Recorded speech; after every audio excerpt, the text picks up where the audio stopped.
Hello everyone, welcome to my channel basics of learning. इस video के माध्यम से हम भारत के संविधान की प्रस्तावना के बारे में जानेंगे। भारत के संविधान की प्रस्तावना इस तरह से है: we the people of India having solemnly resolved to constitute India into a sovereign, socialist, secular, democratic republic and to secure to all its citizens justice, social, economic and political, liberty of thought, expression, belief, faith and worship, equality of status and of opportunity, and to promote among them all fraternity, assuring the dignity of individual and the unity and integrity of nation. In Constituent Assembly, this 26th day of November 1949, we do hereby adopt, enact and give ourselves to the Constitution. इस video में प्रस्तावना में दिए गए इन सभी शब्दों को हम विस्तार से जानेंगे। सबसे पहले हम जानते हैं कि प्रस्तावना क्या है। प्रस्तावना संविधान को संक्षिप्त तरीके से बताता है। संविधान का उद्देश्य क्या है, तो इसको हम कह सकते हैं ये उद्देश्य का है जो संविधान को एक संक्षिप्त रूप से परिभाषित करती है। जवाहरलाल नेहरू ने 22 जनवरी 1947 को संविधान सभा में उद्देश्य का संकल्प को अडॉप्ट किया था, तब इसकी नींव डाली थी। सबसे पहला वर्ड आता है हम भारत के लोग। हम भारत के लोग में सभी वो जो नागरिक भारत के भाग 2 संविधान में दिए हुए हैं, जिसमें नागरिकता को परिभाषित किया गया है और नागरिक के संबंध में प्रावधान दिए गए हैं। फिर आता है सोवरियन। सोवरियन का मतलब होता है संप्रभु। इसका मतलब है जो राज्य आर्टिकल 12 में दिया हुआ है, जो हमारा नेशन इंडिया है, वो किसी भी तरीके से किसी के भी आंतरिक और बाहरी दबाव में नहीं है। वो स्वतंत्र है अपने आप में। वो किसी भी तरीके का फैसला ले सकता है, अपने किसी भी तरीके का कानून बना सकते हैं जो कि देश को शासन करने के लिए ज़रूरी होगा। Legislature of country has power to make law in the country with restriction keeping in mind imposed by the constitution. अगर वो कानून वही बनाएंगे जो संविधान उनको अनुमति देता है। ऐसा कानून कोई भी पास नहीं किया जाएगा जो संविधान के प्रावधानों के खिलाफ होगा।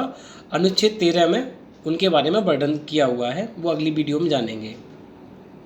फिर आता है धर्मनिरपेक्ष। धर्मनिरपेक्ष क्या है, इसको भारतीय परिप्रेक्ष्य में जानेंगे तथा वेस्टर्न कंटेक्स्ट में भी जानेंगे कि वेस्टर्न में सेकुलरिज्म का मतलब, धर्मनिरपेक्ष का मतलब होता है कि राज्य और राजनीति दोनों अलग अलग होंगे।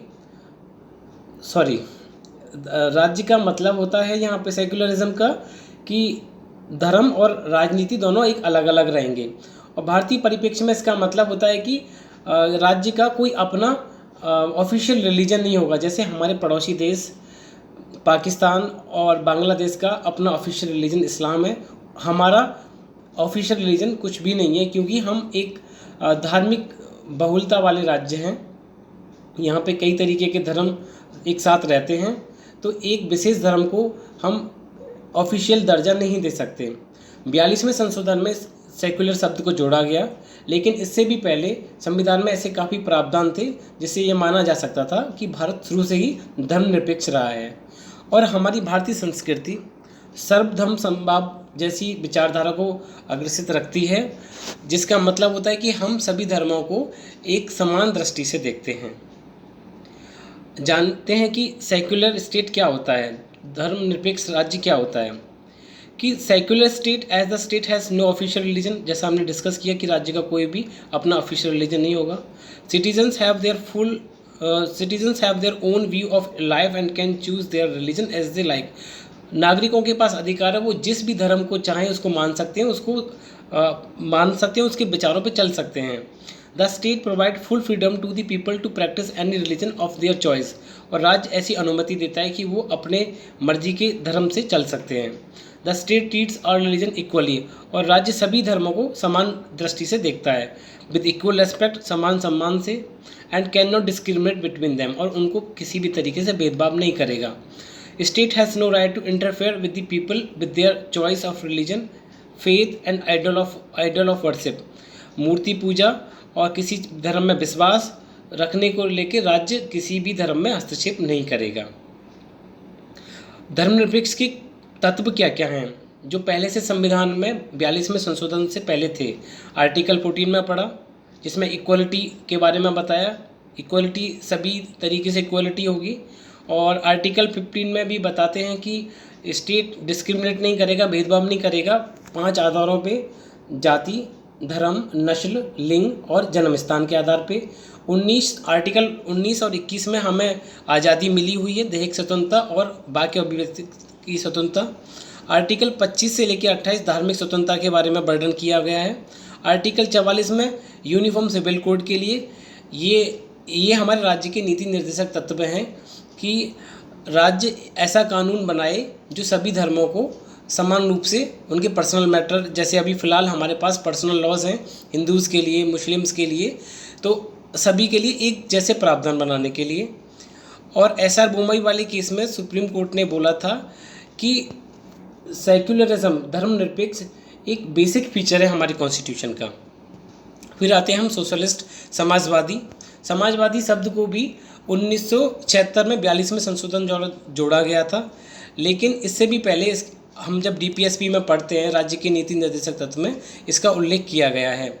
यहाँ पे लोकतांत्रिक समाजवाद की बात बोली जाती है। इसका मतलब होता है राजनीतिक, आर्थिक एक ऐसी व्यवस्था जिसमें सामाजिक रूप से और आर्थिक रूप से और राजनीतिक रूप से न्याय किया जाए, कि किसी व्यक्ति को भी जो समान बेसिक एम्यूनिटीज़ से वंचित नहीं रखा जाए, सभी को बेसिक एम्यूनिटीज़ प्रोवाइड की जाए। डेमोक्रेटिक का मतलब होता है लोकतांत्रिक व्यवस्था। लोकतांत्रिक व्यवस्था ये ग्रीक शब्द से डेमो और क्रेटिक से निकला है, जिसका मतलब होता है अथॉरिटी ऑफ पीपल। हालांकि डेमोक्रेसी 2 प्रकार की होती है। एक जो हमने स्विट्ज़रलैंड की कॉन्स्टिट्यूशन में देखेंगे कि डायरेक्ट डेमोक्रेसी, जिसके अलग टूल्स होते हैं, और हमारी इनडायरेक्ट डेमोक्रेसी है जो रिप्रेजेंटेटिव फॉर्म या पार्लियामेंट्री फॉर्म ऑफ डेमोक्रेसी से हम उसको गाइड करते हैं। डायरेक्ट डेमोक्रेसी के 4 पार्ट्स होते हैं, जैसे प्लेबिसाइट, रेफरेंडम, रिकॉल और इनिशिएटिव। जो हम अब तक डेमोक्रेसी, लोकतंत्र की परिभाषा पढ़ते आए थे कि government of the people, by the people, for the people, जो अब्राहम लिंकन के द्वारा प्रयोग में लाई गई, ये बहुत ट्रेडिशनल डेफिनेशन है। लेकिन लोकतंत्र की जो परिभाषा है, ये व्यक्तियों की अधिकार, व्यक्तियों की स्वतंत्रता, ये काफ़ी असीमित तरीके से परिभाषित की जा सकती है। डॉक्टर BR अम्बेडकर के जो विचार थे राजनीतिक लोकतंत्र पे, वो ये थे कि राजनीतिक लोकतंत्र तभी स्थापित किया जाएगा जब सामाजिक लोकतंत्र होगा। सामाजिक लोकतंत्र से मतलब है कि जो हमारा समाज है वो कई तरीके से विभाजित है, जातियों के आधार पे, धर्म के आधार पे। जब तक हम ये समानता स्थापित नहीं करते, जातीय समानता स्थापित नहीं करते, तब तक राजनीतिक समानता या राजनीतिक लोकतंत्र एक मात्र सपना रहेगा। Democracy means a way of life which recognise liberty. लोकतंत्र का मतलब है एक ऐसा जीवन जिसमें स्वतंत्रता हो, समानता हो, भाई बंधुता हो, और ये तीनों एक साथ चलें, और तीनों एक दूसरे से अलग नहीं रह सकते, और अगर अलग भी हैं तो उनका कोई मतलब नहीं रहेगा। Liberty can not be diverse from the equality. स्वतंत्रता को समानता से नहीं हटाया जा सकता। Equality can not be diverse from liberty, और समानता को व्यक्ति की स्वतंत्रता से नहीं हटाया जा सकता। Nor can liberty and equality be diverse from fraternity. ना इन दोनों को, जो कि लिबर्टी और इक्वलिटी को, भाई बंधुत्व से अलग देखा जा सकता है। रिपब्लिक क्या होता है? रिपब्लिक का मतलब होता है कि जो हमारा हेड ऑफ स्टेट होगा, जैसे कि हमारा हेड ऑफ स्टेट प्रेसिडेंट होते हैं, ये इलेक्टेड होंगे। जैसे कि हमने ब्रिटिश कॉन्स्टिट्यूशन के बारे में पहले पढ़ा था, जिसमें कि मोनार्क होते थे, राजा होते थे, जो अभी भी कॉन्स्टिट्यूशनल मोनार्क है। लेकिन हमारा जो हेड ऑफ स्टेट है वो लोगों द्वारा चुना जाएगा, वो किसी भी राजाशाही घर से नहीं होगा। इसका मतलब जो लोग हमारे जो हेड करेंगे स्टेट को, वो चुने जाएंगे जनता द्वारा, प्रत्यक्ष या अप्रत्यक्ष रूप से। फिर हम आते हैं न्याय की तरफ।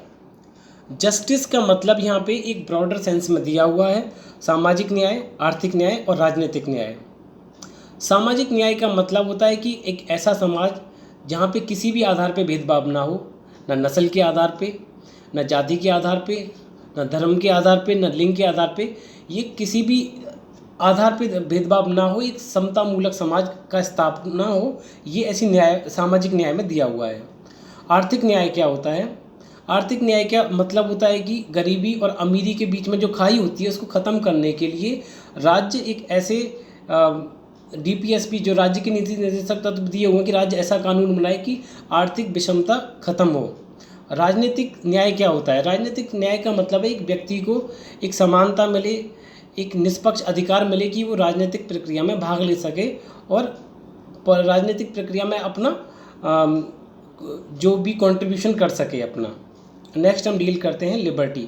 हमारे कॉन्स्टिट्यूशन में 5 तरह की स्वतंत्रता दी गई है। विचारों की स्वतंत्रता, भाव प्रकट करने की स्वतंत्रता, विश्वास रखने की स्वतंत्रता और अपना पूजा पाठ करने की स्वतंत्रता और किसी भी धर्म में विश्वास रखने के लिए faith, believe, expression, thought and worship. फिर इसके बाद आता है इक्वलिटी।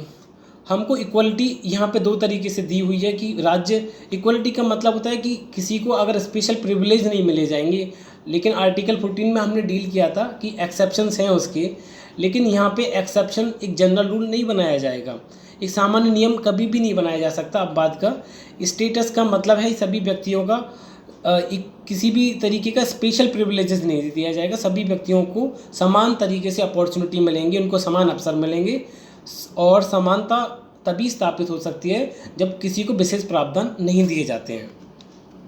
फिर आता है फ्रेटर्निटी। फ्रेटर्निटी का मतलब होता है भाई बंधुता, कि हम सभी जो भारतीय आपस में भाई बहन हैं।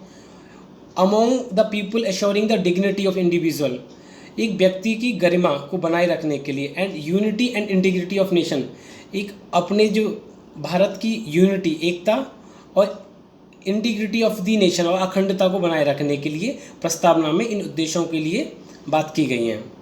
फिर हम डिस्कस करते हैं डेट ऑफ अडॉप्शन, जो हमने प्रियम्बल में पढ़ा था कि इसको 26 नवंबर 1949 को अडॉप्ट किया गया।